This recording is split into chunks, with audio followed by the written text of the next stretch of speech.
नमस्कार मंडळी, स्वागत आहे तुमचं माझ्या यूट्यूब चॅनलवर। आज आपण महाबळेश्वर ट्रिपचा शेवटचा पार्ट बघणार आहोत। त्यामध्ये आपण मॅप्रो गार्डन, पंचमुखी मंदिर आणि हिल्स व्ह्यू पॉइंट्स बघणार आहोत। चला तर मग स्टार्ट करूया आपल्या आजच्या ह्या ब्लॉगला। सर्वप्रथम आपण जाणार आहोत मॅप्रो गार्डनमध्ये। चला तर मग जाणून घेऊया मॅप्रो गार्डनबद्दल। 1959 मध्ये श्री किशोर गोरा यांनी गुहेगर गावात एका छोट्याशा खोलीत स्वतंत्र व्यवसाय सुरू केला। ताज्या उत्पादनाचा वापर करून स्ट्रॉबेरी जाम बनवण्याचा व्यवसाय चालवताना त्यांना परिसरातील शेतकऱ्यांना आधार द्यायचा होता। व्यवसाय मॉडेलचा दोन्ही पक्षांना फायदा झाल्यामुळे 1978 मध्ये मॅप्रो ब्रँड हे लॉन्च झाले। मग 1980च्या दशकात मॅप्रो गार्डनने मॅप्रो फूड इंडस्ट्रीचा विस्तार केला। कारखान्यामध्ये जाम आणि सिरप कसे तयार केले जाते ह्या पाहण्यासाठी पाहुण्यांना आकर्षित केले। पाचगणी टेकड्यांवरील निसर्गरम्य सौंदर्याचा आनंद घेताना त्यांच्या सेंद्रिय पद्धतीने बनवलेल्या उत्पादनांचा स्वाद घ्यायचा, जसे की आईस्क्रीम, फ्लेवर दही, शेक।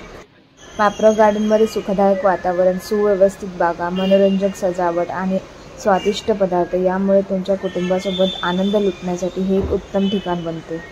आम्ही सुद्धा इथे स्ट्रॉबेरी मिल्कशेक घेतला, जसे की तुम्ही बघू शकता स्क्रीनवरती। अगदी सगळे फ्रेश मटेरियल यूज करून त्यांनी हे शेक बनवले।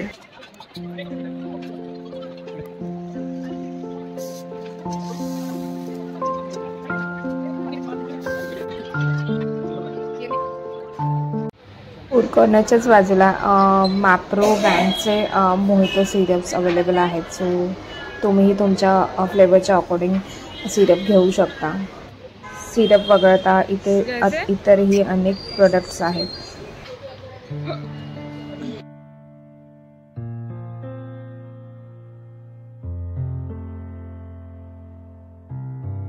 मॅप्रो गार्डनच्या एंट्री गेटला लेफ्ट हँड साईडला तुम्हाला एक छोटे आईस्क्रीम पार्लर दिसेल। तिथे सुद्धा फ्रेश आईस्क्रीम्स अवेलेबल आहेत।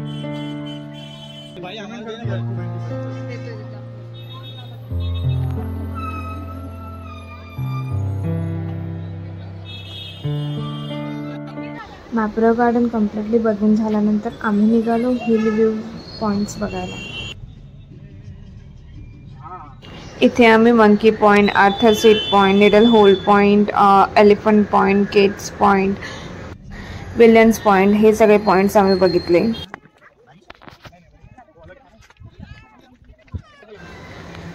आता तुम्ही जे बघताय ते एलिफंट पॉइंट आहे।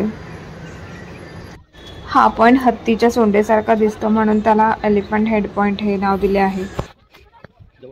आता आपण बघतोय तो आहे केट्स पॉइंट। इथे तुम्ही बलकवाडी आणि धोम धरणाचा देखावा पाहू शकता।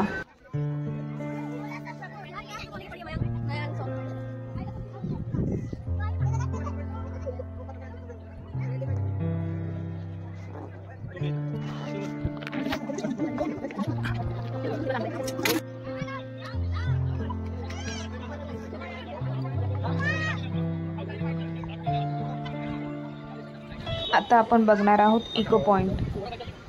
ह्या पॉइंटवर तुमचा आवाज हा रिफ्लेक्ट होतो। आम्ही सुद्धा एक्सपिरियन्स केला।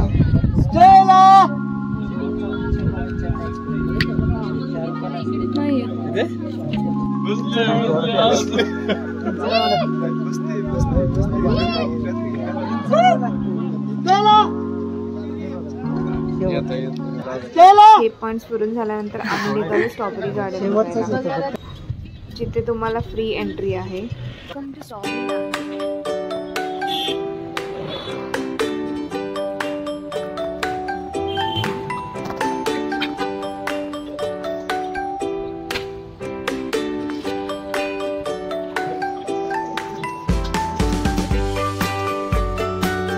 तुम्ही बघू शकता किती छान आणि योग्यरित्या स्ट्रॉबेरीची गार्डनिंग केलेली आहे। गार्डन बघून झाल्यानंतर आम्ही निघालो उर्वरित पॉइंट्स बघायला।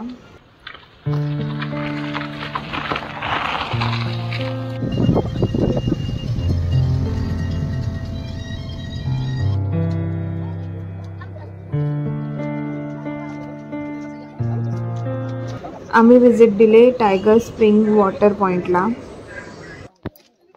इथे पाण्याचे नैसर्गिक स्रोत आहे। हे पाणी थंड आणि पिण्यासाठी योग्य आहे।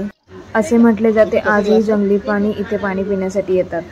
इथे हे आजी तुम्हाला ते पाणी प्रोव्हाइड करतात आणि तुमच्याकडून कोणतेही चार्जेस घेत नाही। तुमच्या खुशीने तुम्ही द्याल। तुम्ही बघू शकता पाणी किती थंड आहे, जसे की फ्रीज मधून काढले आहे। तुमचं नशीब आहे यंदा अजून पोहोचल पाणी तरी पाठीमागे या दिवाळीच्या पाठीमागे एवढं स्वच्छ पाणी आहे। हे पाणी आहे खडकात काळी पत्थर त्याच्या वैशिष्ट्य हे थंड पाणी जे तुम्हाला लागते ते खडका पाहिजे खडक काय टाकीचं पाणी दाखवा आहे बघा स्वच्छ एक काय कोण नाही तर पटकन फुटू बघा आता गर्दी आहे।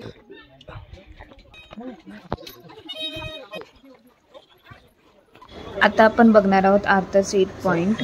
सर आर्थर यांच्या नावामुळे या जागेला हे नाव मिळाले। अतिशय नैसर्गिक देखाव्यासाठी हे स्थान प्रसिद्ध आहे आणि हे एक सुंदर ठिकाण आहे। खाली खूप खोल दरी आहे। इथे आम्ही थोडे चटपटीत नाश्ता केला आणि मग निघालो पंचगंगा मंदिर बघायला। पैसे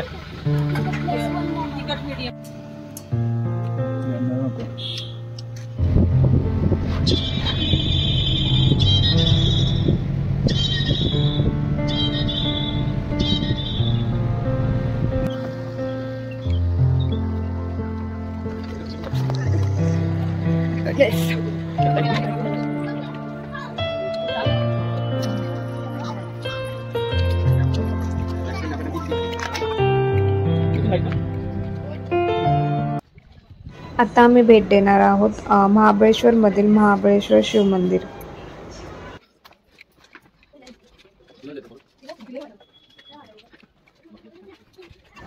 या मंदिराच्या भिंती 5 फूट उंचीच्या असून भिंतीवर भगवान शंकराची सवारी असलेले नंदी आणि अंगरक्षक असलेले काळभैरव यांचे कोरीव शिल्प आहे। येथे नवरात्री आणि महाशिवरात्री हे हिंदू सण अतिशय उत्साहाने आणि मोठ्या थाटात साजरे केले जातात। हे मंदिर 800 वर्षापूर्वीचे असून येथे शिवलिंग हजारो वर्षापूर्वीचे आहे। हे म्हटले जाते की श्री छत्रपती शिवाजी महाराज यांच्या माता जिजाबाई यांच्या वजनाची सोन्याची तुलना म्हणजेच तुलादान करत असत आणि गरजू लोकांना वाटत असत।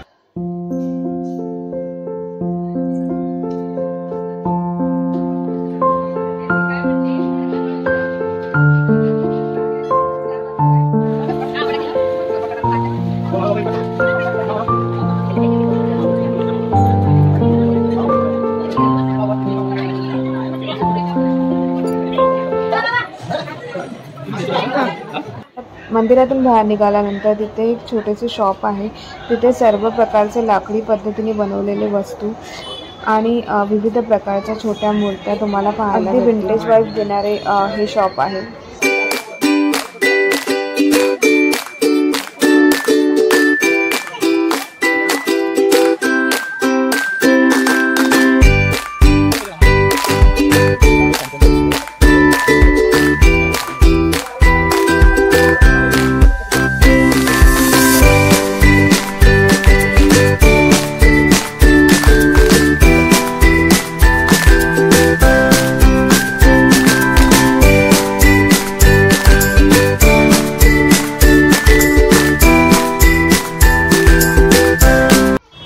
हे आहे पंचगंगा मंदिर। येथे कृष्णा, कोयना, गायत्री, सावित्री, वेण्णा, सरस्वती, भागीरथी या 7 नद्यांचे उगमस्थान आहे। यापैकी पहिल्या 5 नद्यांचा ओहोळ सतत 12ही महिने वाहत असतो, तर सरस्वतीचा ओहोळ प्रत्येक 60 वर्षांनी दर्शन देतो। आता ते दर्शन आपण 2034 साली करू शकतो आणि भागीरथीचा ओहोळ हा दर 12 वर्षांनी दर्शन देतो। हे मंदिर 4500 वर्षापूर्वीचे आहे। येथून बाहेर पडल्यानंतर कृष्णा नदी स्वतंत्र वाहते। येथे कृष्णाबाई हे स्वतंत्र मंदिर सुद्धा आहे।